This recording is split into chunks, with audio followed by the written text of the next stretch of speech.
이 시간 우리 함께 인사하도록 하겠습니다. 우리 함께 인사하겠습니다. 주님의 이름으로 사랑합니다. 우리 다시 한번 인사하겠습니다. 주님의 이름으로 축복합니다. 네, 오늘도 수요 저녁 예배 가운데 모이신 우리 모든 사랑하는 성도님들을 주님의 이름으로 사랑하고 축복합니다. 혹시 성도님들께서는 가수 노라조라는 가수를 알고 있으십니까? 이 노라조라는 가수의 이 노래 부른 것 중에 형이라는 노래가 있습니다.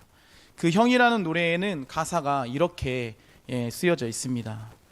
삶이란 시련과 같은 말이야. 고개 좀 들어 어깨 펴 짜샤.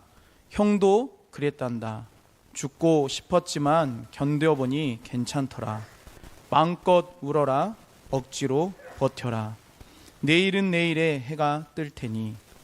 바람이 널 흔들고 소나기 널 적셔도 살아야 갚지 않겠니. 더 울어라 젊은 인생아.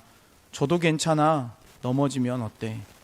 살다 보면 살아가다 보면 웃고 떠들며 이날을 넌 추억할 테니. 세상에 혼자라 느낄 테지. 그 마음 형도 다 알아 짜샤. 사람을 믿었고 사람을 잃어버린 자 어찌 너뿐이랴. 마음껏 울어라. 억지로 버텨라. 내일은 내일의 해가 뜰 테니. 더 울어라 젊은 인생아. 저도 괜찮아. 넘어지면 어때. 살다 보면 살아가다 보면 웃고 떠들며 이날을 넌 추억할 테니. 세상이 널 뒤통수 쳐도 소주 한 잔에 다 털어버려. 부딪히고 실컷 깨어지면 살면 그게 인생 다야. 넌 멋진 놈이야. 라는 가사입니다. 이 노라조라는 이 가수가 부른 형이라는 이 가사를 보면 우리의 삶 가운데 어떻습니까? 때론 거센 바람에 흔들리고 예기치 못한 소나기에 흠뻑 젖을 때고 있다라는 겁니다. 그럴 때 억지로라도 하루를 버텨내면, 그렇게 또 하루 살다 보면, 또 하루 지나가다 보면 언젠가는 다시 웃을 날이 찾아온다라는 가사가 우리가 이것을 통해서 보게 됩니다. 그런데 우리가 읽은 이 시편 13편의 말씀에도 이와 비슷한 이야기가 기록되어 있음을 우리는 보게 됩니다. 오늘 우리가 함께 읽은 이 본문 시편 13편 1절 말씀에 보면 다윗은 이렇게 고백합니다. 주님, 언제까지 나를 잊으십니까? 영원히 저를 잊어버리시겠습니까? 언제까지 나를 외면하시려고만 합니까? 라는 고백으로 시작하는 것을 볼 수 있습니다. 이는 지금 어떤 다윗의 처한 상황이 대변해 주는 말씀입니다. 지금 다윗은 이 13편의 말씀에 보면 사울 왕을 쫓겨 도피 생활을 하고 있던 상황이었습니다. 하나님께서 다윗을 이스라엘의 왕으로 세워주시겠다고 하셨지만 현재 다윗의 상황은 한치 앞을 내다볼 수가 없고 언제 자신의 목숨을 잃게 될지 또는 언제 사울에게 발칵되어 자신이 어떻게 될지 모르는 두려움 가운데 있을 때였습니다. 그래서 다윗은 계속해서 장소를 이동해야만 했고 장소를 옮겨가면서 피해 다니는 도피 생활을 해야만 했습니다. 그때 다윗은 오늘 본문 시편 13편 1절과 2절 말씀에 이렇게 고백했습니다. 우리 1절과 2절 말씀 함께 다시 한번 읽어보겠습니다.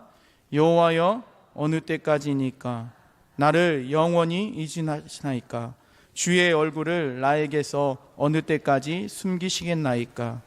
나의 영혼이 번민하고 종일토록 마음에 근심하기를 어느 때까지 하오며 내 원수가 나를 치며 자랑하기를 어느 때까지 하리이까. 아멘. 다윗은 자신의 처한 상황을 어느 때까지입니까? 라는 고통스러운 그 부르짖음으로 하나님께 기도하는 모습을 보게 됩니다. 또한 자신의 목숨을 노리며 자신을 찾으려고 혈안이 되어 있는 사울을 피해 다니는 것이 이제는 지쳐가는 상황 가운데 있었다는 말씀이기도 합니다. 그래서 다윗은 희망이 사라져버린 자신의 모습을 보며 절망적인 표현으로 어느 때까지입니까? 어느 때까지 제가 그렇게 살아가야 합니까? 라는 고백을 하고 있습니다. 곧 다윗은 현재 겪고 있는 고통이 언제 끝날지 모르는 절망 가운데 있으면서 영원히 지속될 것만 같은 상황 가운데 절박함을 가지고 하나님께 기도했다는 사실입니다. 어쩌면 이렇게 기도하는 다윗에게는 한편으로는 모든 것을 포기하고 싶은 그런 마음이 있었을지도 모릅니다. 여기에 계신 우리 사랑하는 성도님들, 만약 성도님들께서 다윗과 같은 상황에 놓여 계신다면 어떠시겠습니까? 삶을 포기하시겠습니까? 하나님께 기도하기를, 하나님께 매달리기를 포기하시겠습니까? 다윗은 가장 절망적인 상황을 마주하게 되었을 때 포기하지 않았습니다. 다윗은 가장 절망적인 상황에 놓여 있을 때 하나님께 어느 때까지입니까? 라는 절박함을 가지고 기도할 뿐만 아니라 더 나아가서 오늘 보면 시편 13편 3절과 4절 말씀을 통해 이렇게 고백하게 되었습니다. 우리 3절과 4절 말씀을 함께 읽도록 하겠습니다. 여호와여 내 하나님이여 나를 생각하사 응답하시고 나의 눈을 밝히소서. 두렵건대 내가 사망의 잠을 잘까 하오며 두렵건대 나의 원수가 이르기를 내가 그를 이겼다 할까 하오며 내가 흔들릴 때에 나의 대적들이 기뻐할까 하나이다. 아멘. 이를 세번역 성경에 보면 우리의 마음에 더 와닿게 말씀하고 있습니다. 우리 세번역 성경을 통해 다시 한번 3절 4절 말씀 다시 함께 읽어보겠습니다. 나를 굽여 살펴 주십시오. 나에게 응답하여 주십시오. 주 나의 하나님, 내가 죽음의 잠에 빠지지 않게 나의 눈을 뜨게 하여 주십시오. 나의 원수가 내가 그를 이겼다 말할까 두렵습니다. 내가 흔들릴 때에 나의 대적들이 기뻐할까 두렵습니다. 아멘. 다윗은 가장 절박한 상황 가운데 하나님께 기도했습니다. 그런데 이 기도는 삶의 포기를 의미하는 기도가 되지 않았습니다. 믿음의 기도로 이어지게 되었습니다. 때문에 우리가 함께 읽은 본문 말씀에 보면 시편 13편 3절과 4절 말씀에 보면 어떤 말씀으로 시작합니까? 여호와 내 하나님이라는 말씀의 표현을 통해서 약속을 지키시고 그 약속하셨던 하나님이 이루신다는 것을 의지하며 기도하고 있는 다윗의 모습을 우리는 볼 수가 있습니다. 우리는 여기서 어떻습니까? 우리의 삶 가운데 가장 절망적인 위기와 상황을 마주하게 되었을 때에 포기하지 않고 살아갈 수 있는 첫 번째를 발견하게 됩니다. 사랑하는 성도님들, 그것이 무엇인지 발견하셨습니까? 그렇습니다. 그것은 바로 하나님을 자신의 하나님으로 굳게 믿음으로 나아가야 한다는 사실입니다. 다윗은 오늘 보면 시편 13편 3절 말씀을 시작하며 여호와 내 하나님이라는 표현을 했습니다. 이 고백은 다윗이 자신의 하나님으로 굳게 믿음으로 제가 지금 나아가고 있음을 고백하고 있습니다. 또한 다윗은 하나님이 자신의 어려운 사정을 아시고 자신의 모든 일에 적극적으로 개입하고 있다는 것을 믿음으로의 고백이기도 합니다. 때문에 다윗은 가장 절박한 상황 가운데 포기하고 싶었지만 포기할 수가 없었습니다.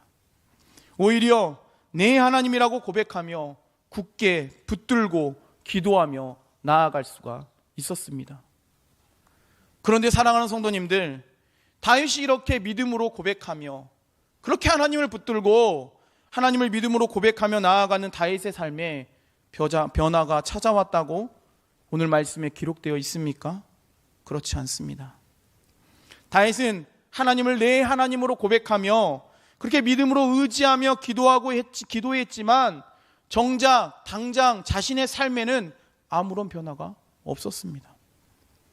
그럼에도 다윗은 하나님에 대한 굳건한 믿음을 통해 나아갔습니다. 오직 자신의 처한 상황을 바꿔주실 유일한 분이 하나님밖에 없다는 사실을 믿기에 믿음의 확신을 가지고 계속해서 나아갔습니다. 그렇다면 오늘 예배 가운데 모이신 우리 성도님들 어떠십니까? 혹시 다윗과 같은 상황을 마주하고 계신 분은 없으십니까? 또한 다윗처럼 하나님을 내 하나님으로 고백하시며 굳건한 믿음을 통해 신앙생활하시며 나아오고 계십니까? 오늘 모이신 우리 모든 성도님들께서는 당장 지금 내 삶에 아무런 변화가 찾아오지 않을지라도 하나님을 내 하나님으로 고백하시며 흔들리지 않는 믿음으로 기도를 통해 포기하지 않고 나아가는 모두가 되시기를 간절히 소망합니다. 다윗은 절박한 상황 가운데 하나님을 내 하나님으로 고백하며 믿음으로 그렇게 기도할 때 오늘 보면 시편 13편 5절과 6절 말씀에 이렇게까지 고백할 수가 있었습니다. 우리 5절과 6절 말씀 함께 읽도록 하겠습니다. 나는 오직 주의 사랑을 의지하였사오니 나의 마음은 주의 구원을 기뻐하리이다. 내가 여호와를 찬송하리니 이는 주께서 내게 은덕을 베푸심이로다. 아멘. 우리 5절과 6절 말씀 다시 한번 세번역 성경으로 함께 다시 읽도록 하겠습니다. 그러나 나는 주님의 한결같은 사랑을 의지합니다. 주님께서 구원하여 주실 그때에 나의 마음은 기쁨에 넘칠 것입니다. 주님께서 나를 너그럽게 대하여 주셔서 내가 주님께 찬송을 드리겠습니다. 아멘. 사랑하는 성도님들, 다윗은 지금 어떤 상황에 있는 겁니까? 삶에 아무런 변화가 찾아오지 않았습니다. 아무런 변화가 찾아오지 않았음에도 불구하고 신앙을 저버리거나 자신의 삶을 포기하지 않았다는 사실입니다. 오히려 다윗은 자신의 삶에 아무런 변화가 찾아오지 않았지만 그러면 그럴수록, 그렇게 상황이 나빠지면 나빠질수록 더 하나님을 더욱 의지하며 나아가게 되었습니다. 그래서 우리가 함께 읽은 시편 13편 5절과 6절 말씀에 보면 하나님을 더욱 의지할 뿐만 아니라 더 나아가서 구원의 확신과 기쁨으로 찬양을 올려드리는 다윗의 고백이 담겨져 있는 것을 볼 수가 있습니다. 사랑하는 성도님들, 어떻게 다윗은 이렇게 고백할 수가 있었겠습니까? 그 이유는 바로 과거에 하나님께서 베풀어 주셨던 은혜를 기억하고 있었기 때문입니다. 다윗은 과거에 하나님께서 베풀어 주신 은혜를 경험했던 사람입니다. 과거에 여러 번 하나님께서 하나님께 기도할 때마다 하나님은 그때마다 다윗을 일으켜 주셨습니다. 다윗을 구원의 손길을 베풀어 주셨고 그 수렁에서 건져 주셨던 분이 바로 하나님이셨습니다. 그래서 다윗은 시편 40편 1절과 2절 말씀에 이런 고백이 담겨져 있습니다. 우리 시편 40편 1절과 2절 말씀 함께 읽도록 하겠습니다. 내가 여호와를 기다리고 기다렸더니 기울이시사 나의 부르짖음을 들으셨도다. 나를 기가 막힐 웅덩이와 수렁에서 끌어올리시고 내 발을 반석 위에 두사 내 걸음을 견고하게 하셨도다. 아멘. 이처럼 다윗은 삶 가운데 당장 아무런 변화가 찾아오지 않았지만 과거에 베풀어 줬던 크고 작은 그 은혜, 지금도 진행 중에 있는 그 은혜를 믿음으로 포기하지 않고 찬양과 기도를 통해 하나님께 나아갈 수 있었다라는 사실입니다. 곧 하나님께서 베풀어 주신 그 은혜를 기억하고 살아간다는 것은 지금도 우리의 삶의 절망적인 상황을 버티게 해주는 원동력이 된다는 사실입니다. 뿐만 아니라 내가 처한 상황과 환경을 뛰어넘어 구원의 확신을 가지고 고난 중에도 바로 하나님 때문에 기뻐하며 찬양할 수 있도록 만들어 주신다는 사실입니다. 우리 역시 마찬가지입니다. 오늘 예배 가운데 모이신 우리 모든 성도님들께서도 과거에 우리의 삶에 베풀어 주셨던 그 은혜를 잊지 않고 기억하며 살아가는 모두가 되시길 바랍니다. 우리가 그 은혜를 기억하고 살아간다면 하나님은 지금도 살아계시며 지속적으로 은혜를 베풀어 주시는 분이기 때문에 삶과 신앙을 우리는 포기할 이유가 전혀 없다라는 사실입니다. 때문에 사랑하는 성도님들, 하나님과 관계를 지속적으로 맺고 살아가기를 소망합니다. 다윗처럼 내 삶이 절박할수록, 내 삶이 수렁텅이에 빠져 있을수록, 내 삶이 더 암울할수록 더 기도와 찬양을 통해 하나님을 믿음으로 고백하며 살아가시기를 바랍니다. 그래야만 우리가 이 땅 가운데 살아갈 때 포기하지 않고 믿음으로 나아갈 수 있게 된다는 사실입니다. 오늘 본문의 다윗 역시 어떻습니까? 도피 생활을 하며 언제 끝날지 모르는 정전긍긍하며 그렇게 살아갔지만 삶에는 아무런 변화가 찾아온 것 같지 않았지만 결국 다윗은 어떻게 됐습니까? 훗날 통일 이스라엘의 왕이 되었습니다. 하나님이 주시는 은혜를 누리며 살아가게 되었다고 성경은 기록하고 있음을 기억하시면서 우리 역시 믿음으로 나아가야 될 줄 믿습니다. 저 역시 이 말씀을 준비하며 다윗과 같은 상황을 마주할 때가 있었습니다. 제가 어렸을 적에 아직 초등학교 들어가지 않았을 때 이와 같은 상황을 경험했습니다. 아시겠지만 저는 당시 알코올 중독자였던 아버지와 남동생과 할아버지와 함께 살고 있었습니다. 그때 저는 이 말씀을 준비하며 이것을 꼭 여러분들과 함께 공유하고 싶었습니다. 그때 아버지는 매일 아침에 잠을 깨고 나면 술을 찾았습니다. 하지만 더 이상 집에는 술을 사올 수 있는 형편이 되지 못했습니다. 집에 먹을 쌀조차도 남지 않았습니다.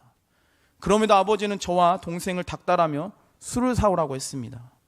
그때 저와 동생은 아버지를 피해 다윗과 같이 도망 다닐 때가 있었습니다.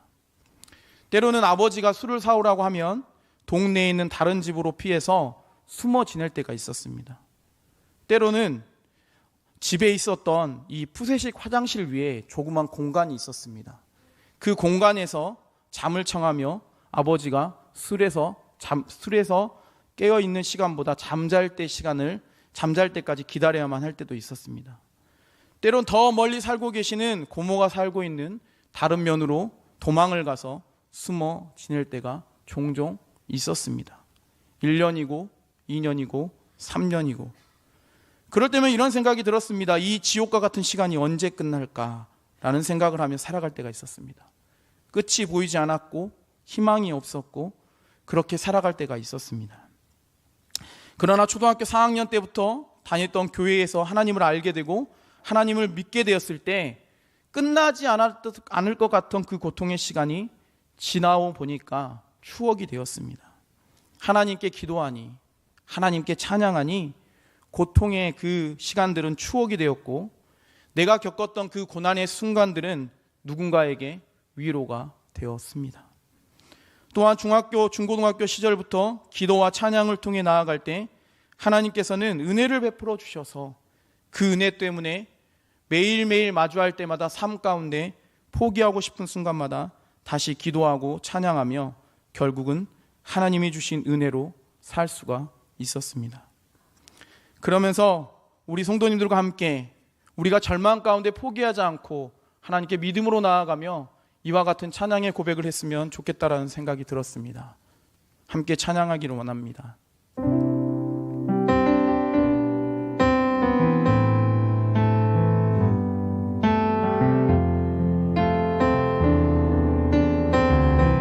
함께 고백하겠습니다. 나의 평생에 가장 복된 일은 내가 예수님을 만난 것이라. 나의 평생에 가장 잘한 일은 내가 예수님을 주로 섬긴 것이라. 이 세상 살 동안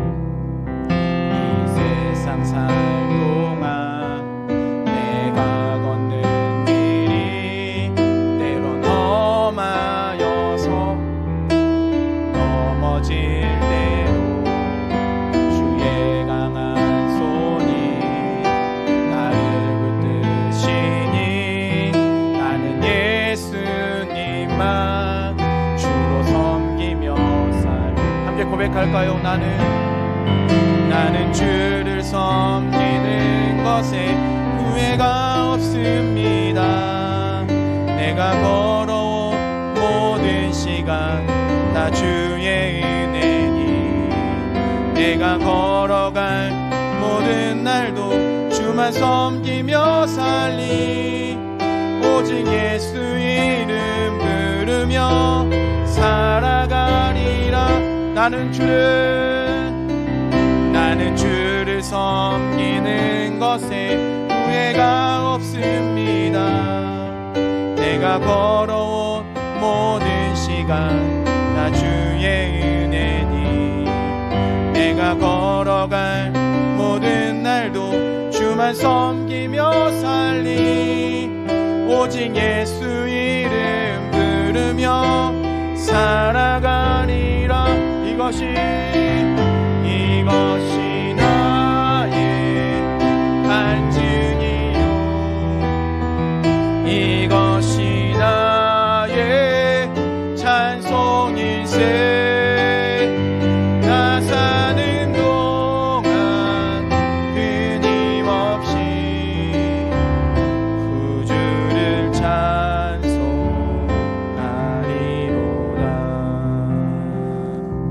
아멘. 사랑하는 성도님들, 현재 삶이 힘드십니까?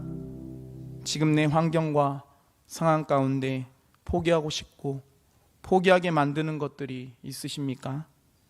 그렇다면 우리 이 시간 우리 모두 오직 하나님을 믿는 굳건한 믿음과 하나님이 지금까지 베풀어 주셨던 그 은혜 잊지 않기를 원합니다.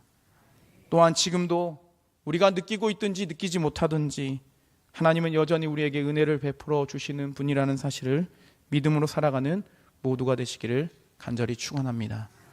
기도하겠습니다.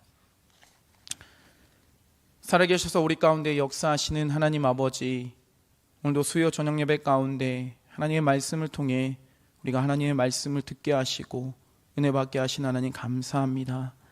하나님, 우리가 이 땅에서 살아가는 동안 우리가 포기하고 싶은 순간마다, 우리가 절망 가운데 낙심하며 모든 것을 놓고 싶을 때마다 여전히 하나님은 우리를 은혜를 베풀어 주시고 여전히 하나님은 살아계셔서 우리와 동행하고 있다는 사실을 잊지 않고 우리가 하나님의 자녀된 것이 복된 일이라 생각하며 믿음으로 살아가게 하여 주시옵소서. 그래서 늘 순간순간마다 하나님이 주시는 은혜와 기쁨을 누리며 살아가는 모두가 될 수 있도록 도와주시옵소서. 살아계신 예수님의 이름으로 기도합니다. 아멘.